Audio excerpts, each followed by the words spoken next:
ಎಲ್ಲರಿಗೂ ನಮಸ್ಕಾರ. ಇವತ್ತಿನ ಕತೆ ಶಿರಾಡಿ ಘಾಟ್ನಲ್ಲಿ ನಡೆದ ಒಂದು ಘಟನೆ.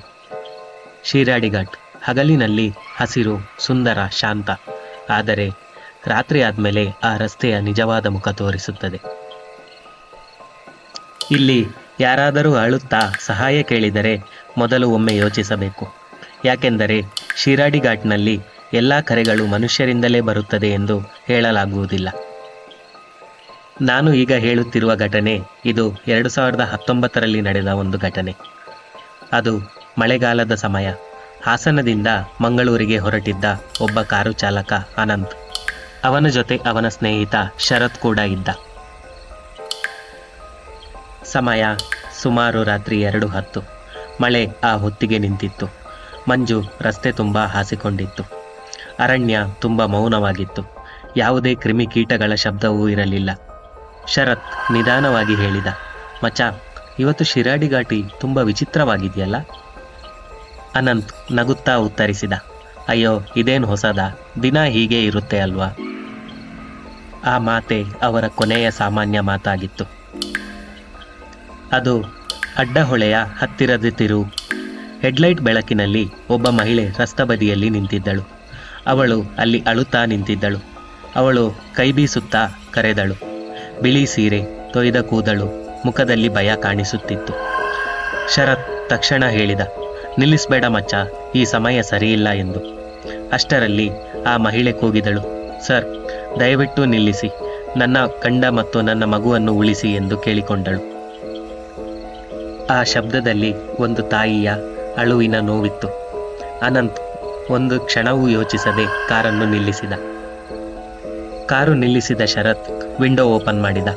ಆ ಮಹಿಳೆ ಕಾರಿನ ಹತ್ರ ಬಂದು ಅಳುತ್ತಾ ಹೇಳಿದಳು, ಸರ್, ನನ್ನ ಗಂಡ ಕಾರು ಓಡಿಸ್ತಾ ಇದ್ದ. ನನ್ನ ಮಗು ಹಿಂದಿನ ಸೀಟಿನಲ್ಲಿ ಮಲಗಿತ್ತು. ಆ ತಿರುವಲ್ಲಿ ಕಾರ್ ಸ್ಕಿಡ್ ಆಗಿ ಗುಂಡಿಗೆ ಬಿದ್ದಿದೆ ಎಂದು ಹೇಳಿದಳು. ಅವಳ ಕೈ ನಡುಗುತ್ತಿತ್ತು. ಸರ್, ದಯವಿಟ್ಟು ಬನ್ನಿ, ನಾನು ಒಬ್ಬಳೇ ಇದ್ದೇನೆ, ದಯವಿಟ್ಟು ನನಗೆ ಅವರನ್ನು ಉಳಿಸಿಕೊಡಿ ಎಂದು ಕೇಳಿಕೊಂಡಳು. ಶರತ್ ಮೌನವಾಗಿದ್ದ.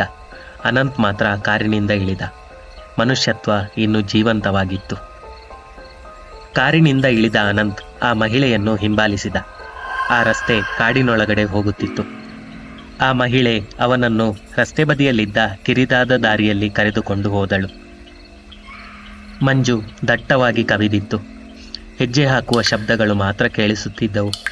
ಒಂದು ಕ್ಷಣಕ್ಕೆ ಅನಂತ್ಗೆ ಅನಿಸಿತು, ಆ ಮಹಿಳೆ ಕಾಲುಗಳು ನೆಲಕ್ಕೆ ತಾಗ್ತಾ ಇಲ್ಲ ಎಂದು. ಆದರೆ ಅವನು ಅದನ್ನು ಅಷ್ಟೊಂದು ಗಮನಿಸಲಿಲ್ಲ. ಸುಮ್ಮನೆ ಆ ಹೆಂಗಸನ್ನು ಹಿಂಬಾಲಿಸಿಕೊಂಡು ಹೋದನು. ಆ ಹೆಂಗಸು ಅನಂತನ್ನು ಒಂದು ಪ್ರಪಾತದತ್ರ ತಂದು ನಿಲ್ಲಿಸಿದಳು. ಕೆಳಗಡೆ ನೋಡಿದರೆ ಒಂದು ದೊಡ್ಡ ಗುಂಡಿ. ಅಲ್ಲಿ ಯಾವುದೇ ವಾಹನವೂ ಇಲ್ಲ, ಯಾವುದೇ ಲೈಟ್ ಇಲ್ಲ. ಅಲ್ಲಿ ಯಾರೂ ಇರಲಿಲ್ಲ. ಅನಂತ್ ಭಯದಿಂದ ಕೂಗಿದ, ಇಲ್ಲಿ ಯಾರೂ ಇಲ್ಲ, ನನಗೇನು ಕಾಣಿಸ್ತಾ ಇಲ್ಲ ಎಂದು. ಅನಂತ್ ತಕ್ಷಣ ಹಿಂದಿರುಗಿ ನೋಡಿದಾಗ ಆ ಮಹಿಳೆ ಅಲ್ಲಿರಲಿಲ್ಲ. ಅವನಿಗೆ ಒಂದು ಸರಿ ಉಸಿರೇ ನಿಂತಂತಾಯಿತು. ಅಷ್ಟರಲ್ಲಿ ಒಂದು ಟ್ರಕ್ ಬಂದು ನಿಂತಿತು. ಒಬ್ಬ ಟ್ರಕ್ ಡ್ರೈವರ್ ಇಳಿದು ಕೇಳಿದ, ಸರ್, ಈ ಹೊತ್ತಲ್ಲಿ ಏನು ಮಾಡ್ತಾ ಇದ್ದೀರಾ ಇಲ್ಲಿ? ಅನಂತ್ ನಡೆದಿದ್ದನ್ನೆಲ್ಲ ಹೇಳಿದ. ಟ್ರಕ್ ಡ್ರೈವರ್ ಮುಖ ಬದಲಾಯಿತು. ಅಷ್ಟಕ್ಕೂ ಶಿರಾಡಿ ಘಾಟ್ನ ಈ ಜಾಗದಲ್ಲಿ ಅಡಗಿರುವ ಸತ್ಯವಾದರೂ ಏನು? ಟ್ರಕ್ ಡ್ರೈವರ್ ಅನಂತ್ಗೆ ನಿಧಾನವಾಗಿ ಹೇಳಿದ, ಸರ್, ಈ ಘಟನೆ ನಡೆದಿರುವುದು 5 ವರ್ಷದ ಹಿಂದೆ. ಒಂದು ದಿನ ಒಂದು ಮಹಿಳೆ, ಅವಳ ಗಂಡ ಮತ್ತು ಅವಳ ಪುಟ್ಟ ಮಗು ಕಾರಿನಲ್ಲಿ ಈ ರಸ್ತೆಯಲ್ಲಿ ಪ್ರಯಾಣಿಸುತ್ತಿದ್ದರು. ಈ ತಿರುವು ಬಂದಾಗ ಅವರ ಕಾರು ಸ್ಕಿಡ್ ಆಗಿ ಕೆಳಗಡೆ ಬಿತ್ತು.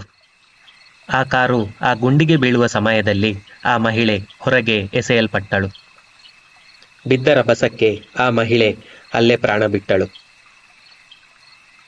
ಅದು ತುಂಬಾ ಆಳವಾದ ಗುಂಡಿಯಾಗಿರುವುದರಿಂದ ಅಲ್ಲಿಂದ ಗಂಡ ಮತ್ತು ಮಗುವಿನ ಮೃತದೇಹವನ್ನು ತೆಗೆಯಲು ಸಾಧ್ಯವಾಗಲಿಲ್ಲ. ಕಾರು ಸಮೇತ ಅಲ್ಲೇ ಬಿಟ್ಟು ಬಿಡಲಾಯಿತು. ಅಂದಿನಿಂದ ಆ ಮಹಿಳೆ ಇಲ್ಲೇ ಇದ್ದಾಳೆ. ತನ್ನ ಗಂಡ ಮತ್ತು ಮಗುವನ್ನು ಉಳಿಸಿಕೊಳ್ಳಲು ಹೋರಾಡುತ್ತಿದ್ದಾಳೆ ಎಂದು ಟ್ರಕ್ ಡ್ರೈವರ್ ಹೇಳಿದ. ಇದನ್ನು ಕೇಳಿದ ಶರತ್ ಒಮ್ಮೆ ನಡುಗಿ ಹೋದ. ಅನಂತ್ ಅಲ್ಲಿಂದ ಬಂದು ಕಾರು ಸ್ಟಾರ್ಟ್ ಮಾಡಿದ. ಒಮ್ಮೆ ಶರತ್ನ ಮುಖ ನೋಡಿದ. ಅವನು ಭಯದಿಂದ ನಡುಗಿ ಹೋಗಿದ್ದ. ಅವನು ಅನಂತ್ನ ನೋಡಿ ಏನೂ ಮಾತಾಡದೆ ಸುಮ್ಮನೆ ಕೂತಿದ್ದ. ಕಾರು ಮುಂದೆ ಚಲಿಸ್ತಾ ಇತ್ತು. ಅಷ್ಟರಲ್ಲಿ ಹಿಂದಿನ ಸೀಟಿನಲ್ಲಿ ತಣ್ಣನೆಯ ಉಸಿರಿನ ಶಬ್ದವೊಂದು ಕೇಳಿಸಿತು. ಮಿರರ್ನಲ್ಲಿ ನೋಡಿದಾಗ ಅದೇ ಮಹಿಳೆ. ಕಣ್ಣುಗಳಿಂದ ನೀರು ಹರಿಯುತ್ತಿತ್ತು. ಅವಳು ನಿಧಾನವಾಗಿ ಹೇಳಿದಳು, ನೀವು ನೋಡಿದ್ರಿ ಅಲ್ವಾ, ಆದರೆ ಯಾರೂ ನನ್ನ ಮಾತನ್ನು ನಂಬ್ತಾ ಇಲ್ಲ. ಇದನ್ನು ಕೇಳಿಸಿಕೊಂಡ ಶರತ್ ಜೋರಾಗಿ ಚೀರಾಡಿದ. ಅನಂತ್ ಕಣ್ಣು ಮುಚ್ಚಿ ದೇವರ ಜಪ ಶುರು ಮಾಡಿದ. ಭಯದಿಂದ ಅನಂತ್ ಎಕ್ಸಲೇಟರನ್ನು ಜೋರಾಗಿ ಅಮುಕಿದ. ಅವರ ಕಾರು ಆ ತಿರುವು ಬಿಟ್ಟು ಮುಂದೆ ಹೋಯಿತು. ಆ ತಿರುವು ದಾಟಿದ ತಕ್ಷಣ ಕಾರಿನೊಳಗಡೆ ತಣ್ಣನೆಯ ಗಾಳಿ ನಿಂತಿತು. ಮಿರರ್ ಖಾಲಿಯಾಗಿತ್ತು. ಆ ಮಹಿಳೆ ಮಾಯವಾಗಿದ್ದಳು. ಅವರು ಜೀವಂತವಾಗಿ ಘಾಟ್ ದಾಟಿದರು. ಆ ಭಯದಿಂದ ಅನಂತ್, ಶರತ್ ಎಂದಿಗೂ ಹೊರಬಂದಿಲ್ಲ.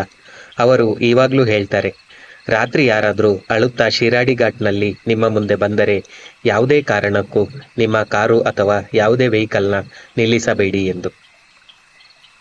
ಟ್ರಕ್ ಡ್ರೈವರ್ಗಳು ಹೇಳುತ್ತಾರೆ, ಅವಳು ನಿಮ್ಮ ಹತ್ರ ಸಹಾಯ ಕೇಳ್ತಾಳೆ, ಅವಳನ್ನು ಅನುಸರಿಸಿ ನೀವು ಹೋದರೆ ಎಂದಿಗೂ ಹಿಂತಿರುಗಿ ಬರುವುದಿಲ್ಲ ಎಂದು. ಈ ಕಥೆಯಲ್ಲಿ ಬರುವ ವ್ಯಕ್ತಿಗಳ ಹೆಸರು ಮತ್ತು ಸ್ಥಳದ ಹೆಸರನ್ನು ಬದಲಾಯಿಸಿ ಹೇಳಲಾಗಿದೆ. ಈ ಕತೆ ನಿಮಗೆ ಇಷ್ಟವಾಗಿದ್ದಲ್ಲಿ ಒಂದು ಲೈಕ್ ಮಾಡಿ. ಇಂತಹ ಕಥೆಗಳಿಗಾಗಿ ನಮ್ಮ ಚಾನಲನ್ನು ಸಬ್ಸ್ಕ್ರೈಬ್ ಮಾಡ್ಕೊಳ್ಳಿ.